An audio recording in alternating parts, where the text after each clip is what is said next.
ဒီမှာဆိုရင်ကျွန်တော်ရဲ့စီရင်လေးကဒီ light ဆိုတဲ့ option button လေးကိုနှိပ်လိုက်အကြည်ရောင်လေးဖြစ်သွားတယ် depth ဆိုတဲ့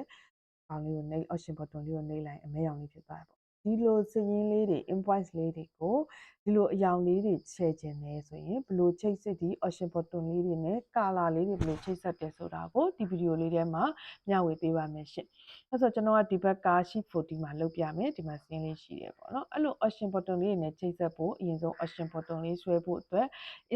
shake ကလေးအရင်ဆွဲမယ်ပေါ့ shake ကိုဆွဲဖို့ insert ထဲကိုသွားမယ်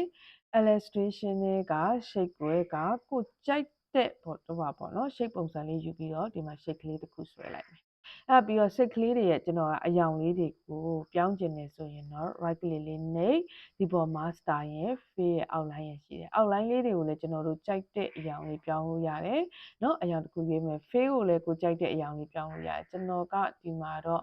အပြာလေးထားအပြာရင့်ရင့်လေးထားလိုက်မယ်ပေါ့နော်အဲ့ပြီးရင်ဒီထဲမှာကျွန်တော်စာရေးခြင်းတယ်ဆို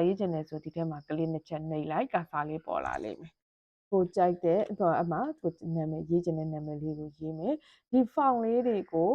alignment ညှိခြင်းတာ font size လေးတွေပြောင်းခြင်းတာ font color လေးတွေရေးခြင်းတွေကတော့ home ထဲက font မှာပဲသွားလုပ်လို့ရပါတယ်အဲ့ဆိုတော့ကျွန်တော်ကဒီမှာဘိုးလေးတင်လိုက်မယ်เนาะ font size ကလေးကိုတော့ font ကိုတော့ Arial plus လေးရွေးလိုက်မယ် font size ကိုတော့8လောက်ထားလိုက်မယ်ပြီးရင် alignment လေးတွေချိန်လိုက်မယ်ပေါ့နော်ခါလေးတွေကတော့ကိုကြိုက်တယ်လို့ချိန်ပါ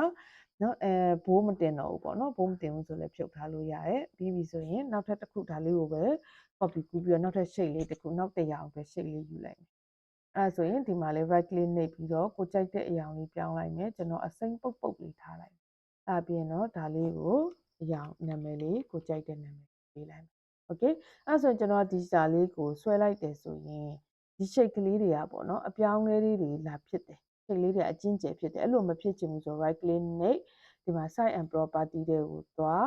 အဲ့လိုမသွားချင်ဘူးဒီမှာ size and property တွေကိုသွားလိုက်အဲ့လိုသွားလိုက်ရင်ဒီမှာ property ထဲမှာသုံးမှု or size width ဆိုတာလေးကိုရွေးလိုက်ပြီးရင်နောက်ထပ်တစ်ခုဒီမှာလာသုံးမှု or size width ကိုရွေးလိုက်ပြီးရင်တော့ဒါလေးကိုပိတ်လိုက်တော့ဒါဆိုရင်တော့ဒီ column လေးတွေအကျဉ်းကျယ်ဖြစ်ရင် row လေးတွေအကျဉ်းကျယ်ဖြစ်ရင်လည်းမပြောင်းတော့ဘူးအဲ့ပြီးရင်တော့ option button လေးထည့်မယ်နော် option button လေးထည့်တာကတော့ developer tab ထဲကနေထည့်ပါမယ် developer tab ထဲကိုသွားမယ်ဒီမှာ control group တွေက insert ထဲကိုသွားမယ်ဒီ font control ဆိုတဲ့ထဲက option button လေးကိုယူမယ်ဒီ active H ထဲကယူမှာမဟုတ်ဘဲနဲ့ font control နဲ့ယူမယ်ပြီးရင်တော့ကျွန်တော်အပြင်မှာအရင်ဆွဲလိုက်ပါမယ်ဘာဖြစ်လို့လဲဆိုတော့ကျွန်တော်ဒီစာသားလေးကိုဖြတ်ချင်လို့အဲ့လိုဖြတ်တဲ့နေရာမှာဟိုထဲမှာသွားဖြတ်ရင်ကျွန်တော်အတွက်က use to မဖြစ်ဘဲနည်းနည်းလေးဖြတ်တဲ့အတွက်ဒီမှာပဲဖြတ်လိုက်မယ်ဖြတ်ပြီးရင်ကိုလိုချင်တဲ့ပုံစံလေးကိုကျွန်တော်ကပေါ့နော်အရွယ်စားလေးကိုကျွန်တော်တစ်ခါတည်းဒီဘက်မှာပြောင်းလိုက်ဟုတ်ပြီအပြင်တော့ဒါလေးကိုရွှေ့ယူပြီးတော့ဒီမှာလေးထားလိုက်နော်ထားလိုက်မယ်ပြီးရင်တော့ control C control V နဲ့နောက်တစ်ခုကူးမယ်ဒီ green နဲ့မှာလည်းဒီထဲကိုလည်းတစ်ခါထည့်လိုက် okay အဲ့ဆိုဒီ shape ကလေးတွေကိုနည်းနည်းကျင်းနေရလို့ယူဆရတဲ့အတွက်ကျွန်တော်နည်းနည်းလေးကြီးလိုက်မယ်နော်shape ကလေးနည်းနည်းကြီးလိုက်မယ်ဒါလေးကိုလည်းဒီဘက်ထဲလေးကိုနည်းနည်းလေးရွှေ့လိုက်မယ်ဒီ blue လေးကိုလည်းနည်းနည်းလေးချဲလိုက်နော်နောက်ပြီးတော့ဒါလေးကိုလည်းကျွန်တော်နည်းနည်းလေးဒီဘက်ကိုကပ်လိုက်ကိုလိုချင်တဲ့ပုံစံလေးတွေလိုက်နေရာချလိုက်မယ်ပေါ့နော် okay အဲ့ဒါပြီးပြီဆိုလို့ရှိရင်တော့ကျွန်တော်ကဒီကောင်ဒီထဲက option button လေးတွေကိုတကယ်လို့မပြောင်းချင်အရွယ်အစားတွေအကြီးသေးမပြောင်းလိုက်မပြောင်းစေချင်ဘူးဆိုရင်တော့ format control တွေကိုဒီပေါ်မှာလေ right click နှိပ်လိုက်နော်အဲ့ပြင် format control တွေကိုဝင်ပြီးရင် property တွေကိုသွားသုံးမှု or size width လေးကိုရွေးလိုက်ဒါမှလည်းအဲ့လိုလေးလုပ်လို့ရတယ် format control တွေကိုဝင် property တွေကိုသွားသုံးမှု or size width ကိုရွေးလိုက်နောက်တစ်ခုက link ချိန်မယ်နော်ဒီ cell link လေးချိန်ဖို့အတွက်ဆိုကျွန်တော်ကဒီနေရာမှာ cell link ကို A1 ကိုသုံးမယ် A1 ကိုသုံးမယ်ဆိုတော့ cell link ချိန်ဖို့အတွက်ဒီပေါ်မှာ right click လေးဒီ option button လေးပေါ်မှာ right click လေးနှိပ်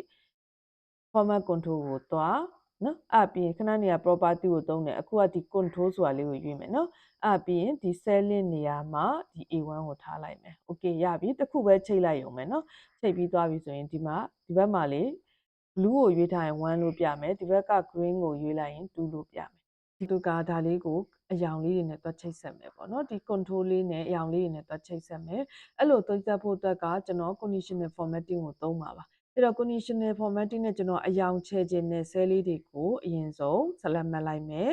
select မှတ်ပြီးရင် home ထဲက conditional formatting ကိုသွားမယ် ကိုဆယ်မဲ့ဆဲကွက်လေးတွေကိုအရင်အယောင်ချင်မဲ့ဆဲကွက်လေးတွေကိုဆလာမှတ်ခဲ့ရမယ်ပြီးရင် home တွေက conditional formatting ကိုသွားမယ်အဲ့ဒီက new ကိုရွေးလိုက်မယ်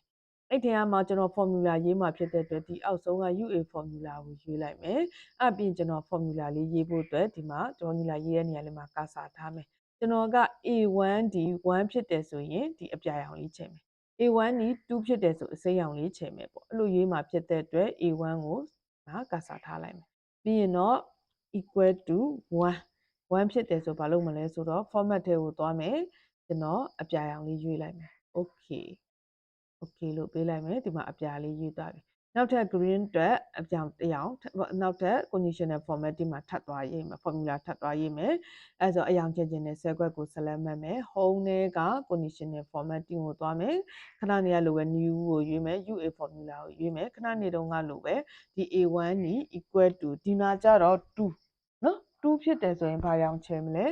sorry 2ပါ2ဖြစ်တယ်ဆိုဘာရောင်ချယ်မလဲဆိုတော့အစိမ်းရောင်လေးကျွန်တော်ခဏနေရရေးထားတဲ့အတွက်အစိမ်းရောင်လေးချယ်မယ်လို့ပြောလိုက်မယ် okay ပြီးသွားပြီအဲဆိုကျွန်တော်ဒီ green လေးကိုရွေးလိုက်မယ်ဆိုရင်2လို့ပြမယ် blue လေးကိုရွေးလိုက်မယ်ဆိုရင်1လို့ပြမယ်